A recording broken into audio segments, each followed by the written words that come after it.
guys, thanks so much for clicking on the video. My name is Leah, and let's recap and review Real Housewives Ultimate Girls Trip. This is season 3, episode 2.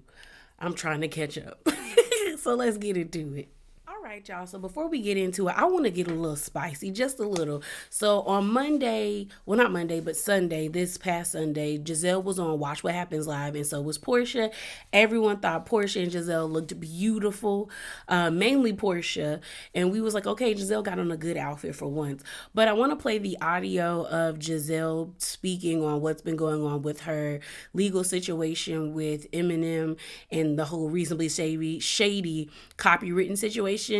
Since I talked about it during Potomac and it was one of our in one of our spicy corners, I just wanted to talk about it because I didn't think it would come up.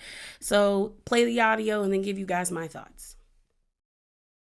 At Chris Storm once says, I haven't heard you speak about the Eminem debacle. What do you think about his baseless lawsuit? Eminem is suing you and Robin because he says that he owns the word shady. Yes. Right, which you use in the title of your podcast. Reasonably shady. And he says that people will confuse, when they look for reasonably shady, they'll get confused and think they're looking for Eminem. So they're still searching for Eminem? Yeah, who's searching for Eminem? Okay. I don't know. Okay. No shade, but shade. Okay. Shade, yeah. Okay. We're still in talks. Lawyers are going back and forth.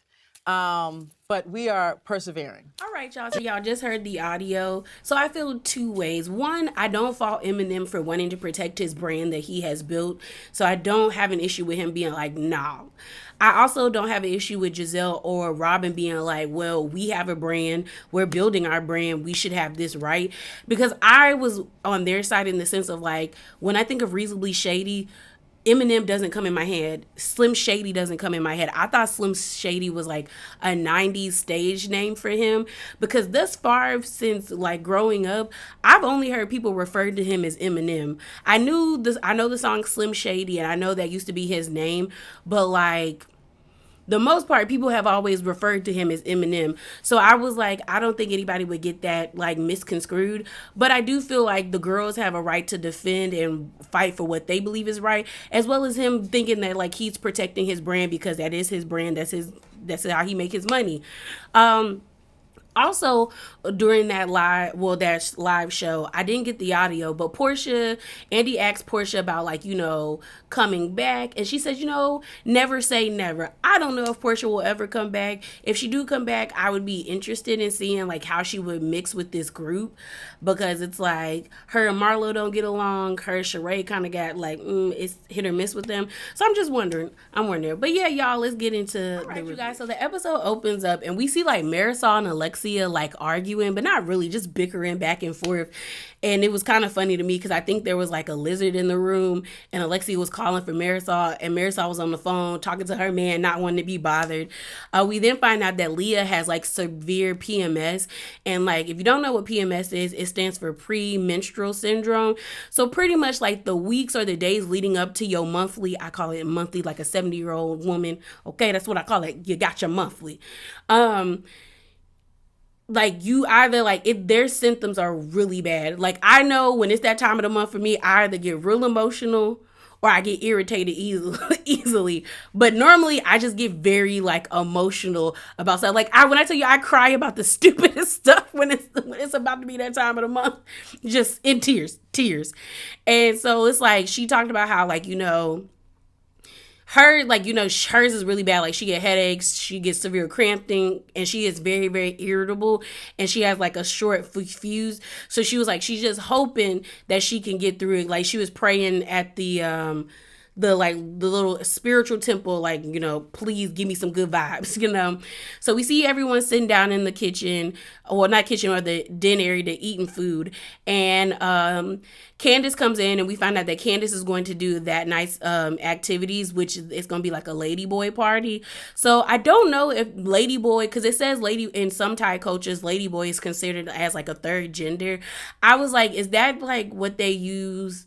Like, is it interchangeable? Because because they made it seem like they were going to a drag show.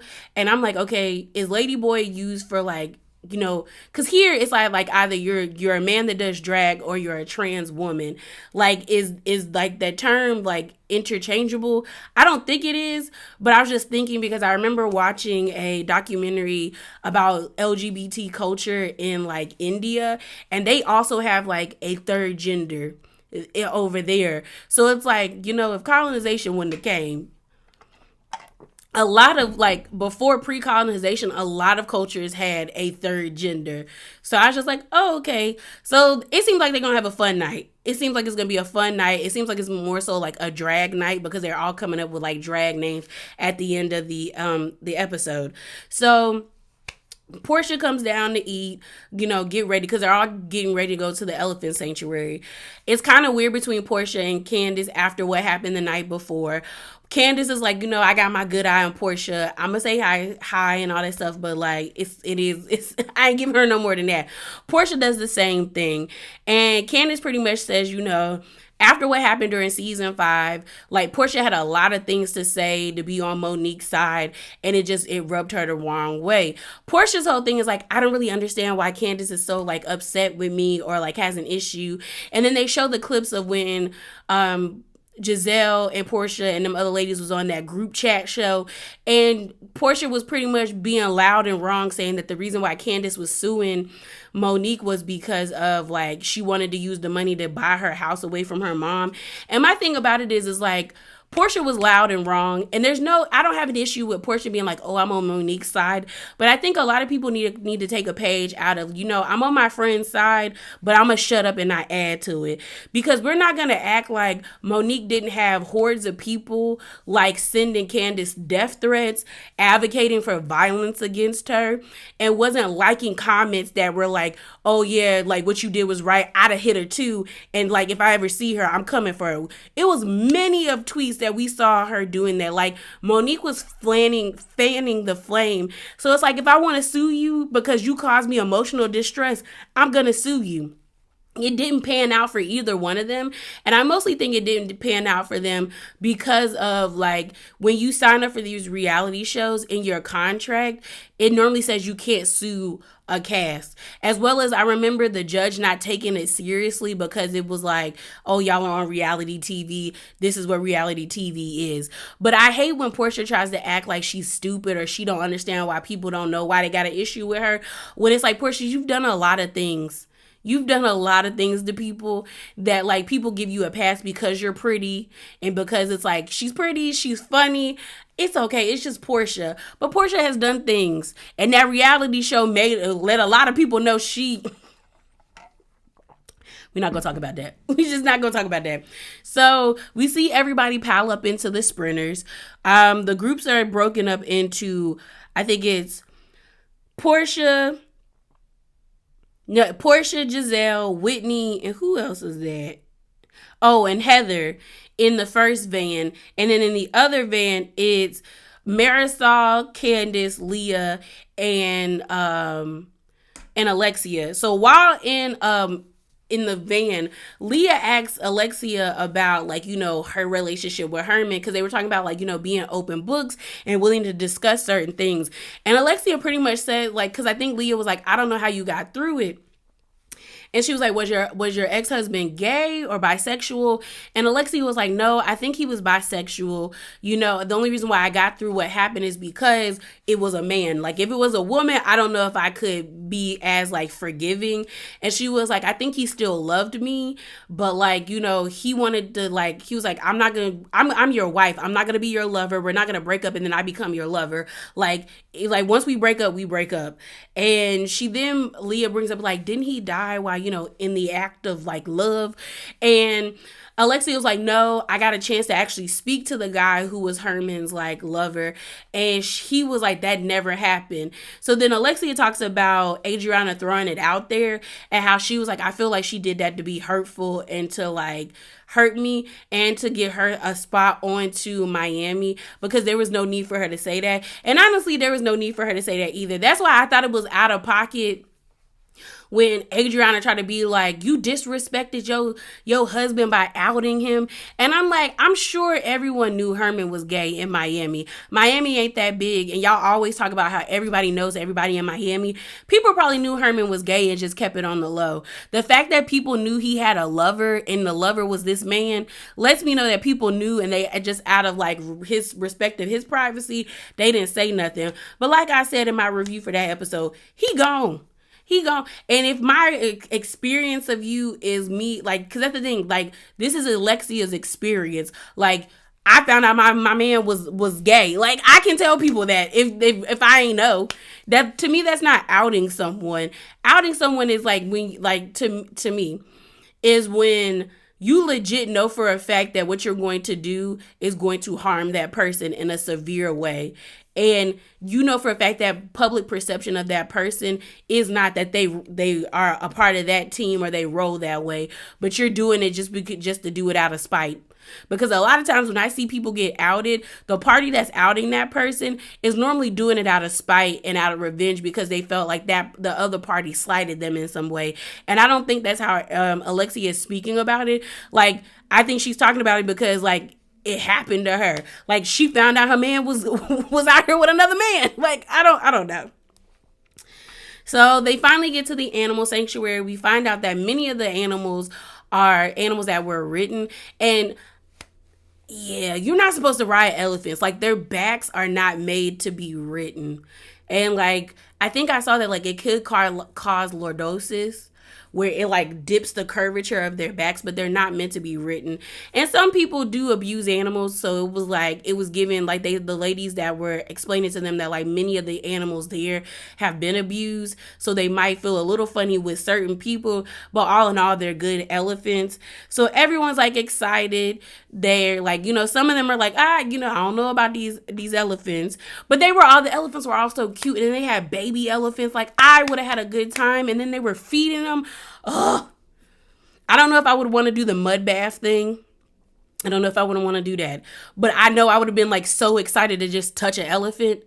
Because I've done it before, and it's just, like, it's an experience. Because it's, I think, like, when you, like, as a person, when you get around animals that are so much bigger than you, it puts so many things into perspective. I remember the first time I got to touch, like, a male elephant, I was like, yo, if you wanted to kill me, you could.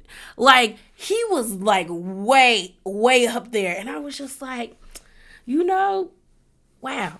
Like, I don't know. It was just like, I was just like taken aback. So the ladies do the whole mud thing. They're all trying to feed the elephants. Giselle was getting on my nerves with the constant, like, whoa, sounds. I'm like, girl, walk up to the animal, feed it. If you don't want to feed it, stand to the back. You wasting treats, ma'am. So they get into the water. They're like putting mud on the animals. Portia ends up throwing mud at Giselle. Giselle gets the running. It makes everybody bolt off because they're like, no. But I think the coordinators were like, no running, because I was like, that probably could spook the elephants or startle them. And I was like, then we got a stampede, and we saw how that elephant in India killed that lady. I was like, I would never deal with them. I would never. That's another thing. Elephants don't forget either.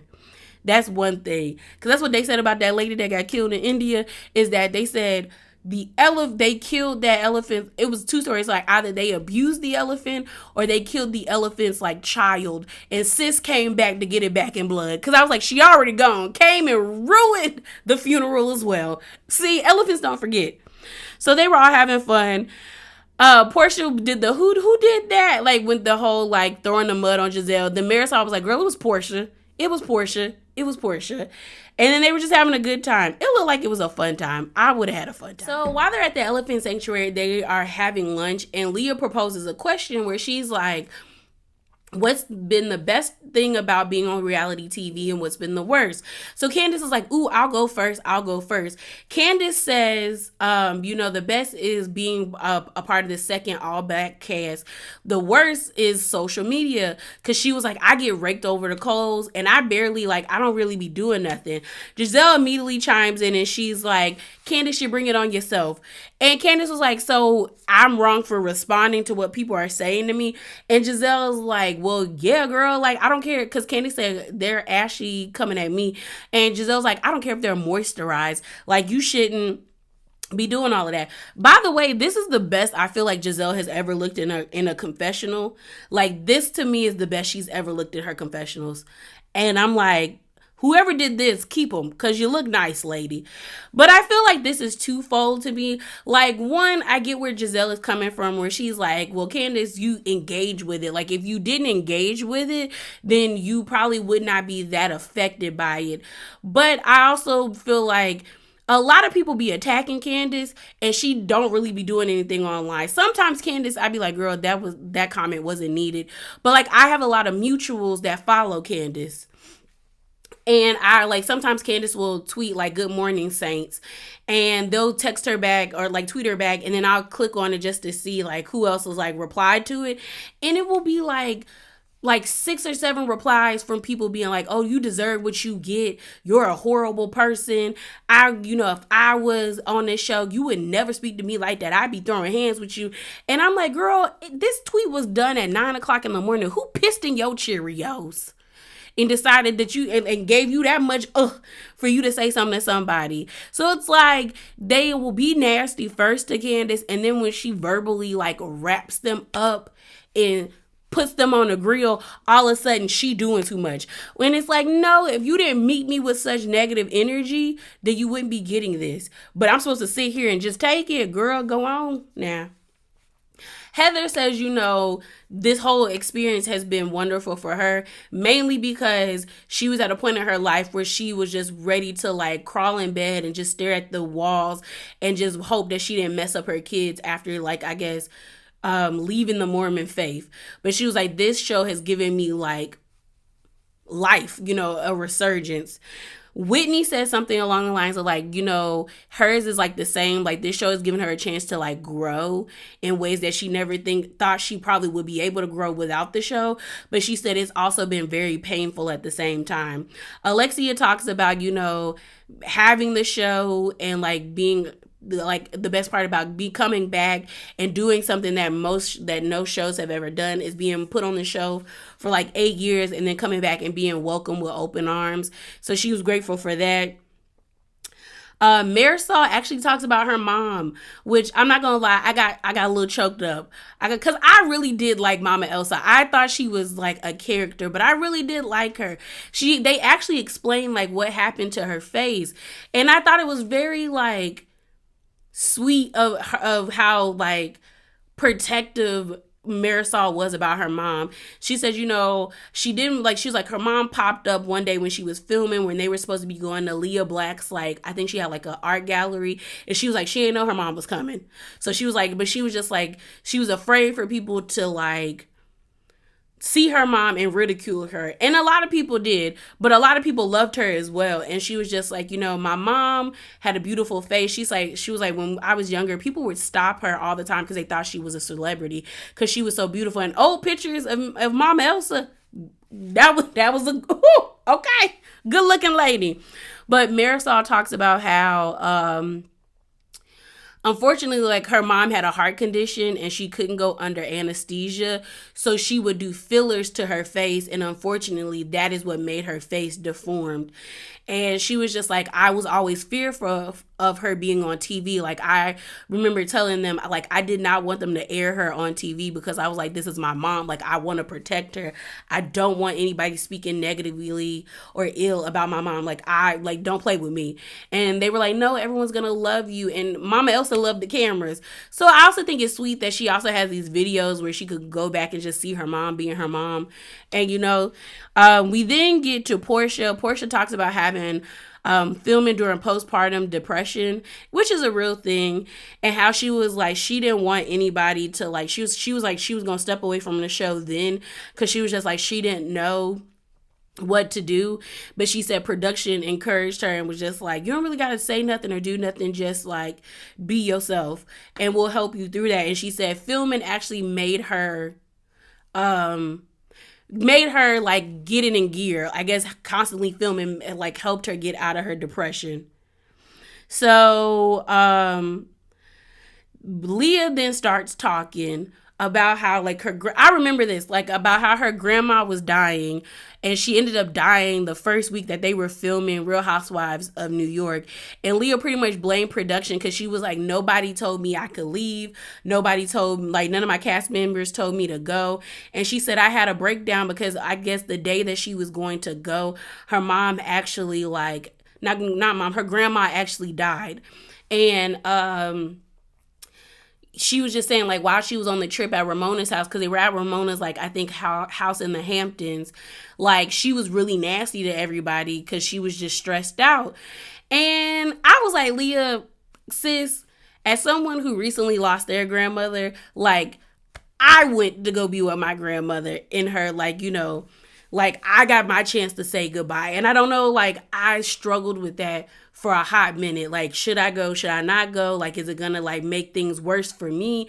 But I'm glad I went. And I feel as though, like, if you wanted to be there, you could have left. I don't think nobody would have been like, oh no, she's leaving, like, we're gonna kick her off. I think more so they probably would have followed you and documented that, like, your time of grief. I do think it's messed up that people are telling her that she's not grieving correctly, because we all know grief hits you in random ways. Like, I can see a bottle of the perfume that my grandma wears all the time and just cry.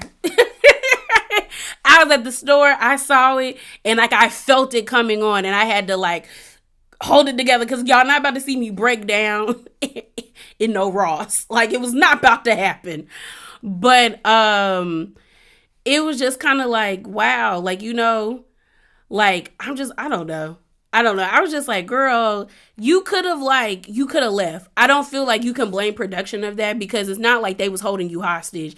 And if production would have gave me an ultimatum and been like, either you film these 5 days at Ramona's house, or we're like kicking, like, you're going to get kicked off, I would have got kicked off, because you could always find another reality TV job or something comparable to that, but you only get one grandma, especially if that was like your road dog, that I'm going to go be there and let her know that I was here for her. So Leah starts breaking down. You know, you got Whitney, Giselle, and Portia being like, girl, we have the same, Whitney was like, girl, we got the same production company. They would never. And I was kind of with them, like, if you wanted to go be with your mom, your grandma, you should have left and went and been with her. You know what I mean? So, like, I guess Giselle was trying to hug Leah, but Candace got up and hugged her. And Giselle was like, I guess my hug wasn't good enough. And I feel like, Giselle, you and Leah aren't really like, y'all haven't been forming a friendship. Candace and Leah's room are right next to each other. So I feel as though, like, they've probably been having, like, you know, or they only been there for one day, but they probably stayed up all night talking and hugging on each other. So I think it just meant more to her that Candace came to her and hugged her.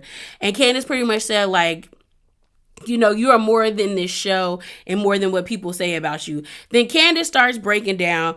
Portia breaks it up by saying something funny. They were like, this is a safe space, you know? Like, we're at the blessed animal sanctuary, or a spiritual animal. I said, girl, it was not a spiritual animal sanctuary, but it made everybody laugh. So while they break up on the Sprinter, you end up seeing Heather, Alexia, Leah, and Candace in their Sprinter, and we find out that, like, Candace has just been going through a lot with her husband, with Chris. She was just saying, like, before she got on this trip, like, her and Chris got into a really bad fight. The D word was shouted out. She was just like, she's been really anxious because this is like the first time she's been like overseas without her family. She also was saying how, you know, Chris and I's schedules are not matching up, and it's been like really hard. She was like, you know, before the pandemic, Chris had been a workaholic. Like, he had a restaurant, they had to close due to the pandemic, and then he got this job, and she was like, when he's working, I'm off, and when I'm working, he's off. And it's like their schedules haven't been able to sync, and it's just been really difficult for them. But she was like, having that moment at the table where everybody just felt really good, and she was just happy that they had like a good day. So While on the other bus, I think it was Marisol, Giselle, Portia, and Heather. They were talking. No, Whitney. They were talking about like fertility and how some people can women can look at a man and just get pregnant while other people will struggle with it. We found out that Marisol wanted to have kids around her 30s, but she found out that when she was born with a birth defect in her uterus where she can't conceive kids. And she said, I was about to have a moment, but then she was like, I realized in my 30s I was really happy. And she was like, I'm more of a type of person that I stay happy in the moment because at any moment things could go left. So she was just like, I'm grateful for the life that I have now. We also see that what's his name? Her husband also has a son, so maybe she's getting her motherly fulfillment from being a part of her stepson's life. But I was like, wow, I never that's something I never knew that she's never shared on Miami either. So they get back to the house and Portia is ordering KFC and Pepsi is going to get it. We then see a conversation between Heather and Whitney as Heather is sewing in Whitney's tracks. I thought it was funny because I saw someone be like, I didn't even know white women get sew-ins. I cackled. And they're talking, and pretty much what I took from this conversation is both Heather and Whitney feel like each other have changed. Whitney feels like Heather cares a lot about public perception and she wants to be liked so much that she's willing to throw Whitney under the bus. Heather feels like Whitney became the sole breadwinner in her house after her husband got fired for whatever they say he got fired for, and she was acting out and just wanted to make good TV, and it is what it is. What I took away from it is that both of them are changing in ways in which they thought that during these periods that they could lean on each other.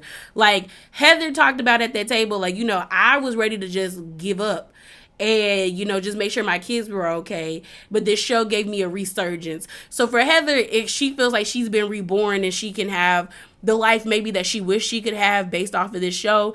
For Whitney is reclaiming who she used to be. She says she's growing in a way she never thought she would if it wasn't for this show. And it's they both are going through times in their life where Whitney said it was painful for her. And Heather says the same thing. I do feel like they did break up as friends because Whitney talking about, no, we were on a break, but then you ripped up their friendship contract and threw it in Heather's room. Girl, y'all broke up as friends, which is not a bad thing, but friend breakups can be worse than actual breakups with men.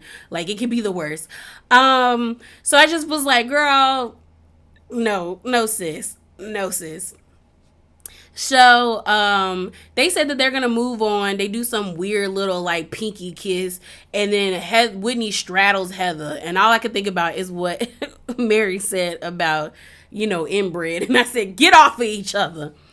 So we then see everyone gets ready. They all pile into the sprinters. They're all everyone's excited for the night. When they get to the club or wherever they're having dinner, Candace gives everybody Ladyboy's name. Candace's name is Petty LaBelle. The only good names I felt were that could be really good drag names was She Need a Man, which was Giselle's. She Take a Man, which is Portia's. Crystal Ball from what's her name, for Marisol, and Judaism for Judaism for Leah, I thought were good. I didn't hear Alexia's, and I thought Heather's and Whitney's was lame. Snow White, Snow Wrong, stupid. But Giselle and Portia were the one that took some about being called She Take a Man and She Need a Man. They had issues with that because they felt like Candace wasn't evenly distributing the petty. I feel like she could have. Well, no, that might have been wrong. That might be wrong. But they sit down at the table. Candace asks, do you think marriages can be affected by reality TV? Giselle says, of course, why wouldn't they? Of course they're going to be affected. And I looked at Giselle, and you be the main one stirring the pot with them. Because why would you mention Ashley's name as well as what you did on season 7? You be the main one causing chaos and confusion, girl. So... Alexia even said that she would leave the show if anything ever messed up with her and Todd. She said she even spoke to Todd about it. She was like, this is my 3rd marriage. My kids are grown. She was like, I'm in a happy place. I wouldn't want to lose him. Which I was like, all right, bet, girl. Hopefully y'all stay strong. Then Candace said something to Portia, like, Portia, give us a story. Portia got an attitude. It was like, no, Candace, you give me a story because about what you said about my name.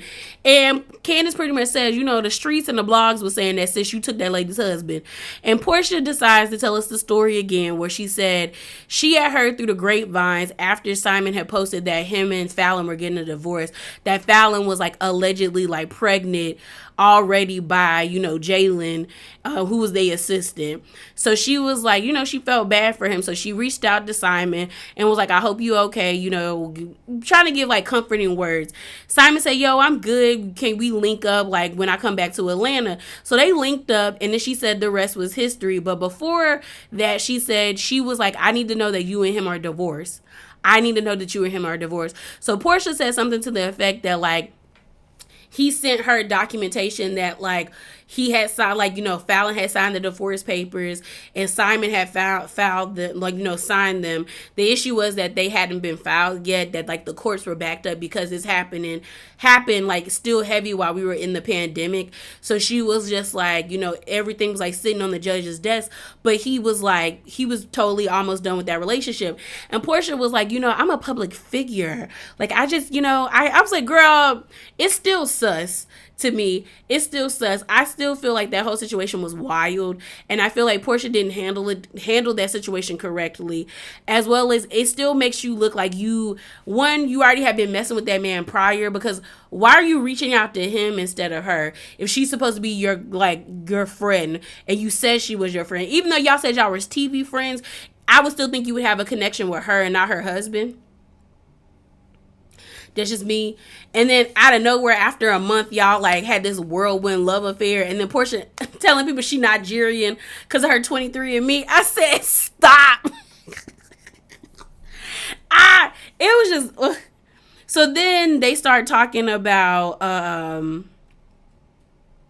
Giselle's wig was so bad, y'all. This wig on her head was so bad. I just need Giselle to wear her natural hair. Like, I wonder what Giselle's natural hair looks like, because it has to be better than this wig. They then get on the conversation where they're talking about like husbands. Alexia is still talking about like Herman, but I think someone asked her about it. Like, it wasn't like she just brought it out there. Someone asked her about it. Leah, to me, was being rude, talking about this is a snooze fest. Can y'all order more shots? And it was like, be respectful. Even if you think it's boring, there's no need for you to voice your opinion like that. That was rude.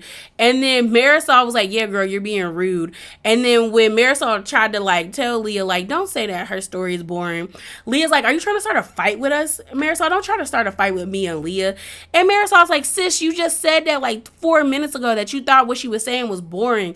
And even though Leah didn't say boring, but she did say snooze fest, it was just like, Leah, you were being rude and you get mad because people calling you out on it. Like, PMS and all, that doesn't give you a right to be a dick. And you was being a dick. But yeah, y'all, thank you for stopping by. Remember to be bravely authentic and hop down in them comments below. Deuces.